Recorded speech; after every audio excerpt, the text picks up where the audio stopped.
Hey everyone, welcome to Bullflow Academy. I am 7-Star Mike and I'll be your guide through this 3-part video series where we break down how to read unusual options flow and how to use Bullflow to help spot high probability trade setups.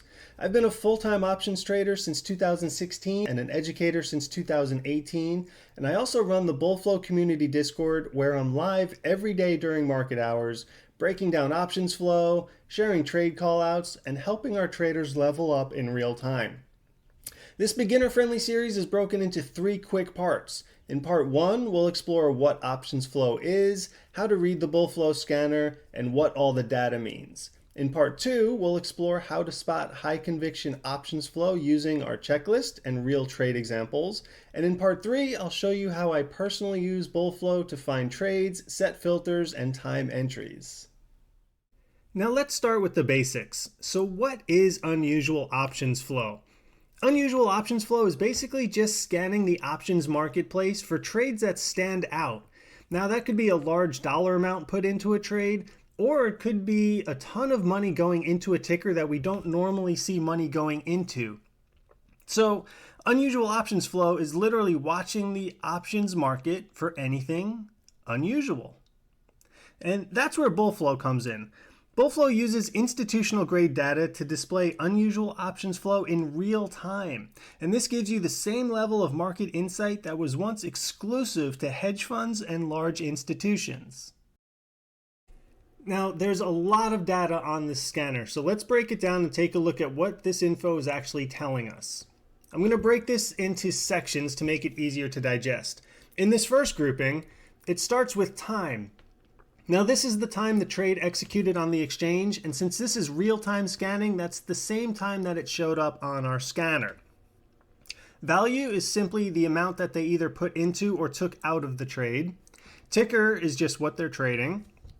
Now spot, for those of you that don't know what the spot price is, that's just the price of the underlying at the time this trade took place. Strike is simply the strike of the contract. In this section here, it's going to say either put or call, and the expiration is simply the expiration of the contract that they're trading. Now this column is showing us where in the spread the trade's filled. So this can say BB, bid, mid, ask, or AA. Over here, this is going to tell us whether they filled as a block or a sweep. And if you have multi-leg turned on, it can also say multi, which is telling us that this is just one trade in a multi-leg trade. Now the price is the price the contract's executed at, and size is the number of contracts in that trade. Now here's a quick tip about the size. Now you can see there's 3 different colors there, white, purple, and green.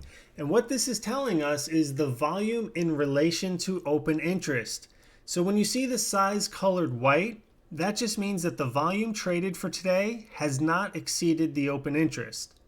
When you see the size colored purple, that tells you that the volume for today on that contract has exceeded the open interest. And when you see the size colored green, that tells you that that one trade by itself, the size of that single trade, has exceeded open interest on its own. Sig Score, this is showing us how unusual a trade is using our in-house algorithm. The higher the score, the more out of the ordinary it is.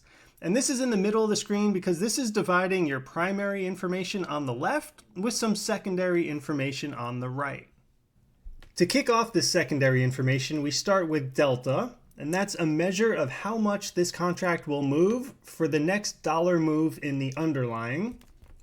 We have the volume. This is how many contracts have traded today up to this point.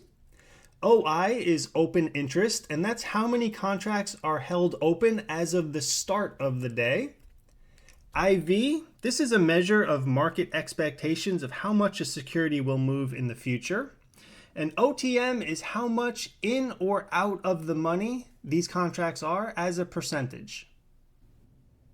Now this column is sentiment, and this is just telling us whether they're calls or puts and where they filled, whether it's bid side or ask side.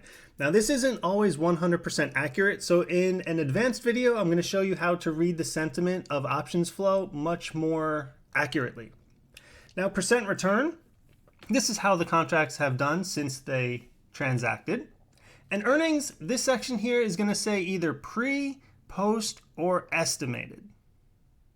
And that's the foundation.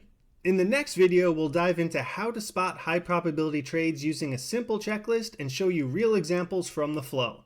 I'll see you in part 2.